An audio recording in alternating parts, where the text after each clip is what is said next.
Good evening, children. How are you all? Hope you all are fine by God's grace. So, yesterday we have discussed about the high risk newborn, and today also we are continuing the same. And in the high risk newborn, we are going to discuss about the first condition, Meconium aspiration syndrome. Okay, so yesterday we have discussed about the neonatal jaundice, which is coming under high risk newborn. Today we are going to discuss about the first condition, Meconium aspiration syndrome.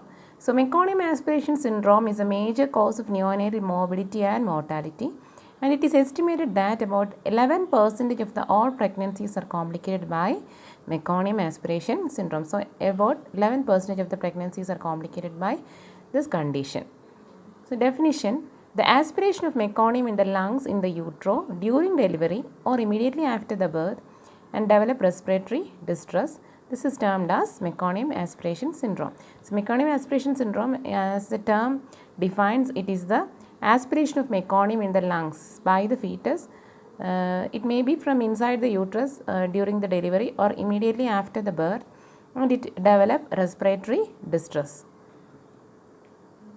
So the major problem that is arising, or the major complication that is arising because of meconium aspiration syndrome is respiratory problem. Then what is meconium?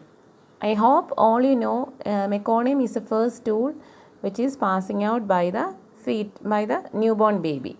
So meconium, it is a sterile, thick, black, green, odorless material that result from the accumulation of debris in the fetal intestine during the third month of gestation. So meconium, it is actually formed in the third month of gestation itself. So it is a sterile, thick, blackish green, odorless material that result from accumulation of debris in the fetal intestine during the third month of gestation. So it is an odorless material, and we can't say that it is actually the constituent of the meconium is of the stool.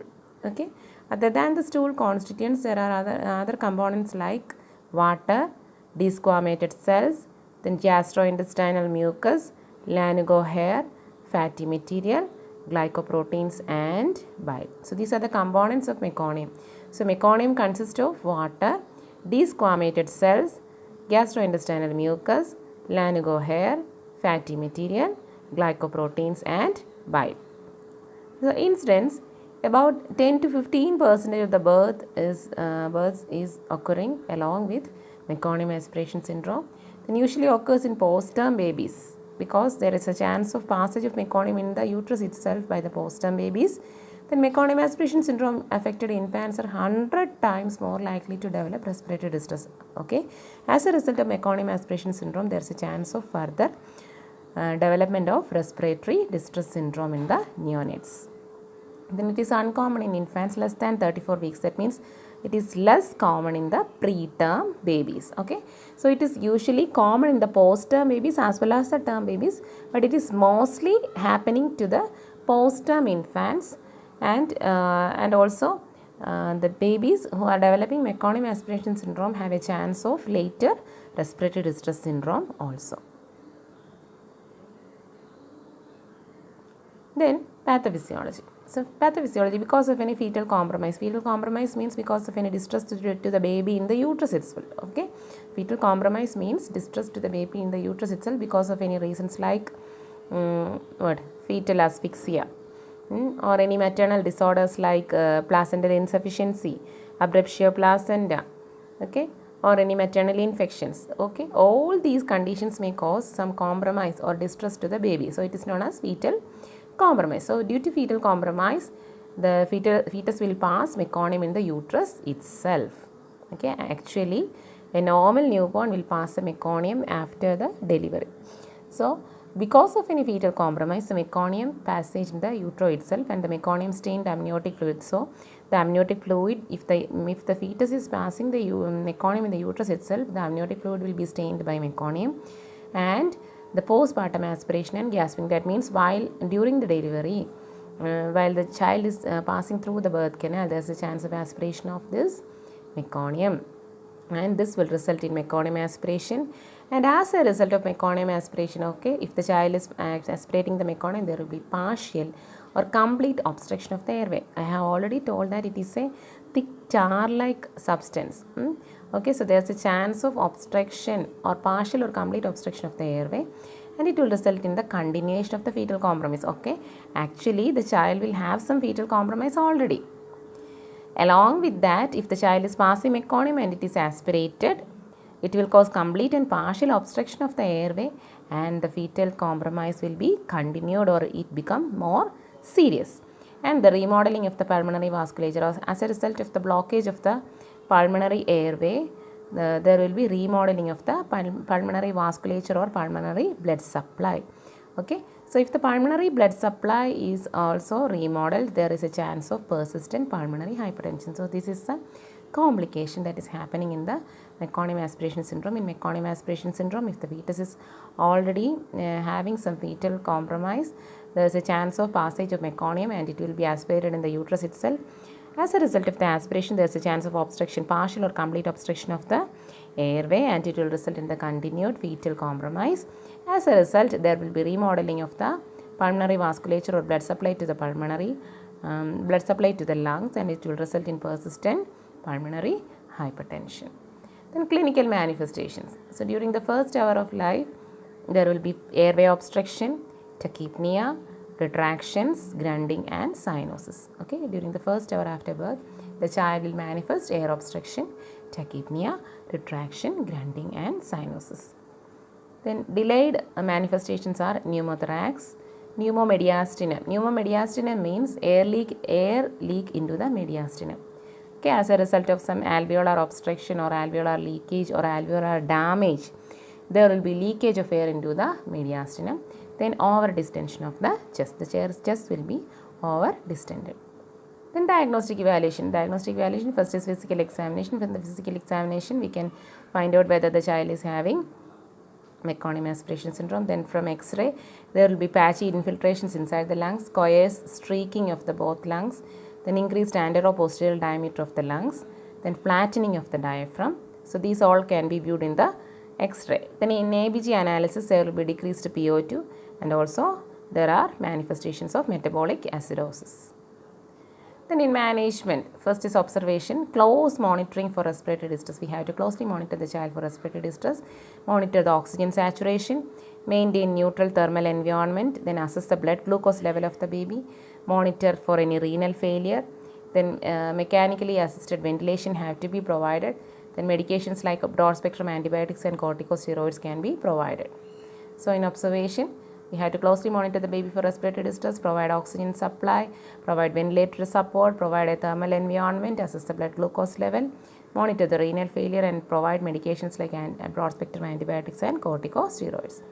Then delivery room management. In the delivery room, we have to thoroughly suction the oropharynx. If the child is having meconium aspiration, we have to thoroughly suction the oropharynx, then intubate the baby and provide assisted ventilation.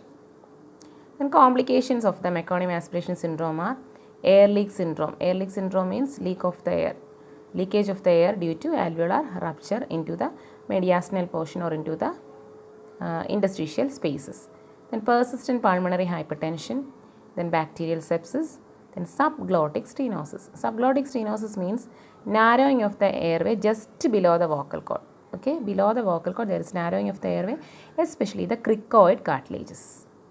Okay, so these are the complications. Air leak syndrome, that is leakage of air due to the alveolar rupture into the mediastinal cavity, then persistent pulmonary hypertension, then bacterial sepsis, then subglottic stenosis, that is narrowing of the airway below the cord, below the vocal cord, especially the cricoid cartilage.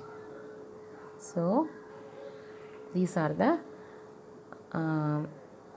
these are the information that is coming under the meconium aspiration syndrome. Are you clear? Okay. If you have any doubt, you can ask later. Then we are moving on to the neonatal sepsis. So neonatal sepsis .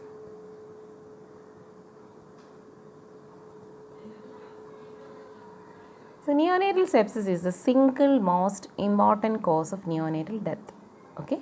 So the most important cause of the neonatal death is because of neonatal sepsis, and according for over half of them, if diagnosed early and treated aggressively with antibiotics and good supportive care, it is possible to save most of the cases. Okay, so we have to provide appropriate care to the baby by early diagnosis, as well as we can aggressively treat the condition with antibiotics and supportive care. If you are providing all these facilities to the baby, then we can treat most of the cases, or we can save most of the cases without death. Next is definition. So neonatal sepsis is a systemic bacterial infection which are known by the generic term neonatal sepsis, which incorporate septicemia, pneumonia and meningitis of the newborn. Okay, usually this neonatal sepsis incorporates three conditions, that is septicemia, pneumonia and meningitis. Okay, so it is a systemic bacterial infection and it is known as neonatal sepsis, which include the three conditions like septicemia, pneumonia and meningitis. The next is the risk factors. So in the early onset neonatal sepsis, okay, there are early onset and late onset neonatal sepsis. So in early onset neonatal sepsis, the risk factors are low birth weight babies, prolonged rupture of the membrane. Okay, there may be a chance of premature rupture of the membrane, and it may be prolonged rupture of the membrane. Then multiple per vaginal examination, that means during the examination, that is during the antenatal examination, if there is multiple vaginal examination. So vaginal examination is not recommended much nowadays. So if there is if the mother is having any other complication, there is chance of multiple per vaginal examination.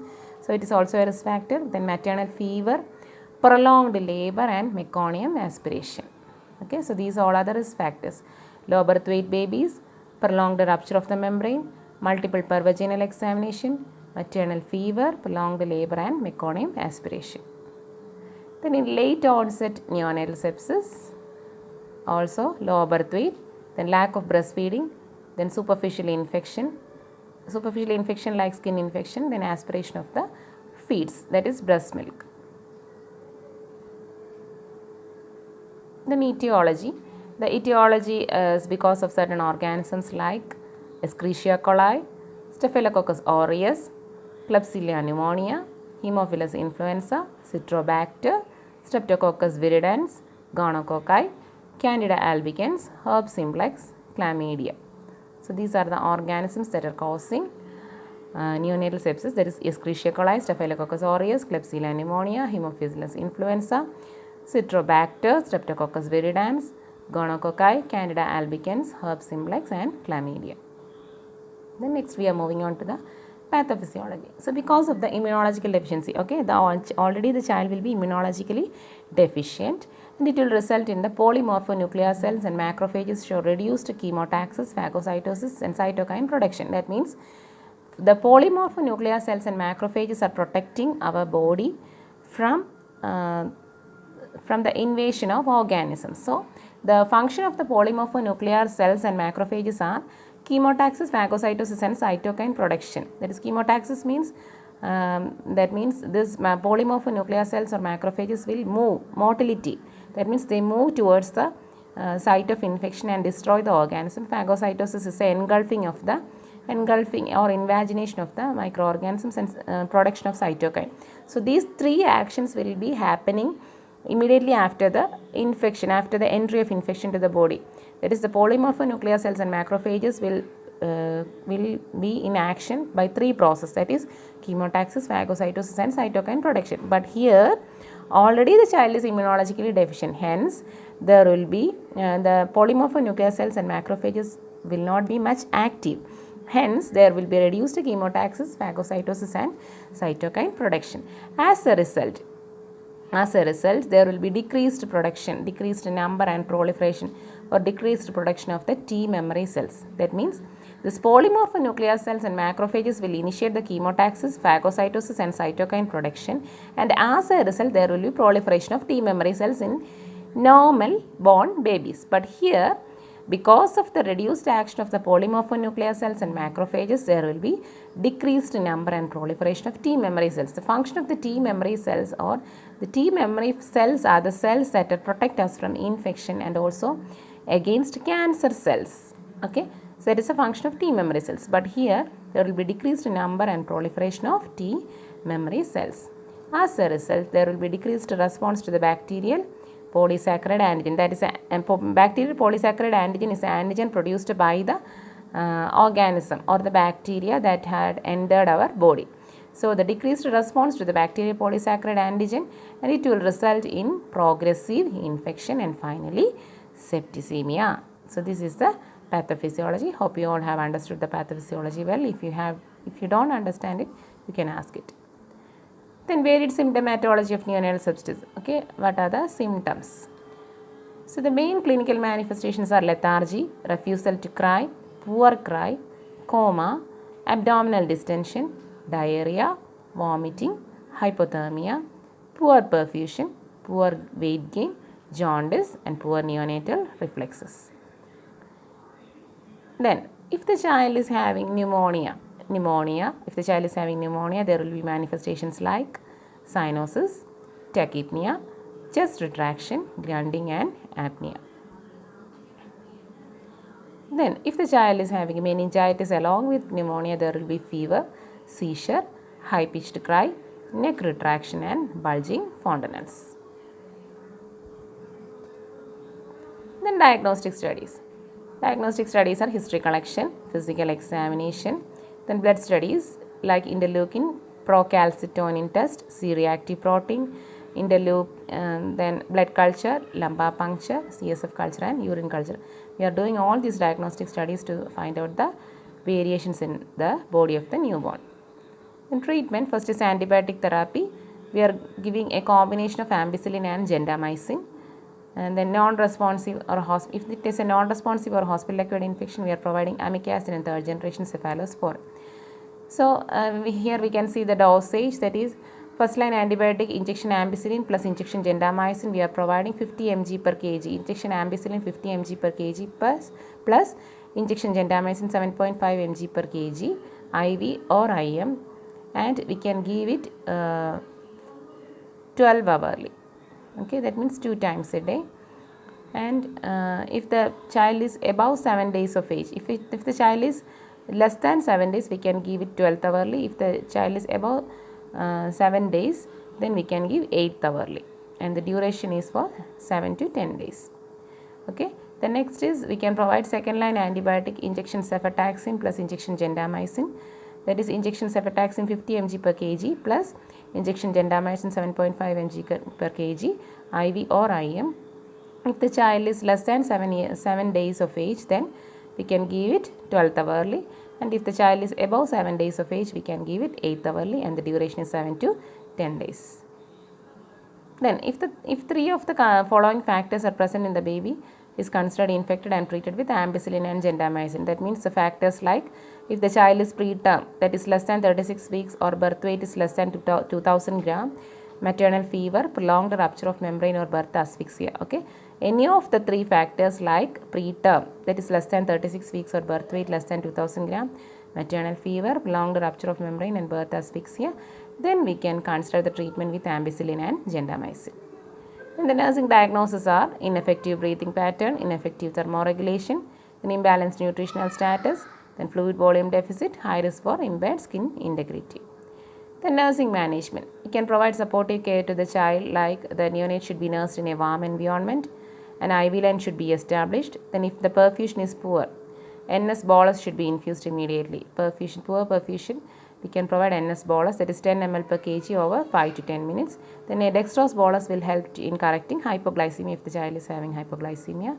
Then injection vitamin K should be given to prevent the bleeding. Then if cyanosis, administer oxygen.